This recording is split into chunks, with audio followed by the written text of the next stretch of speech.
Using much and little. Amplify your English. Hello, English language learners. Today we're going to explore a fascinating aspect of English language: the use of the quantifiers, much and little, in affirmative sentences. These little words can greatly enrich your expressions, so let's dive in. Before we look at examples, let's understand what these words mean.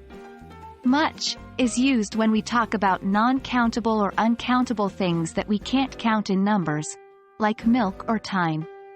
It expresses a large amount. On the other hand, little is used to express a small amount or quantity of something, often something non-countable. Now, let's see these in action. Much is often used in questions and negative sentences, but we can also use it in affirmative sentences, especially in formal writing or in cases where we want to emphasize an unusually large amount. Here are some examples. 1. There isn't much time left. We must hurry. 2. I have so much work to do tonight. 3. She's read so much about the topic, she's practically an expert. Remember, these are somewhat formal or emphatic. You won't often hear, I have much work, in casual conversation.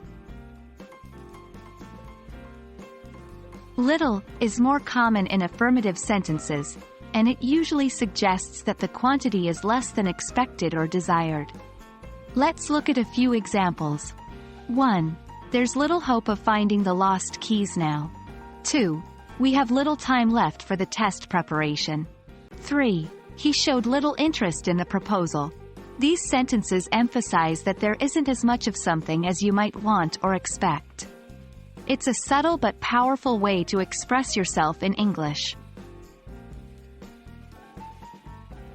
Well, there you have it. Now you have a better understanding of how to use much and little in affirmative sentences. Keep practicing these in your conversations and writings.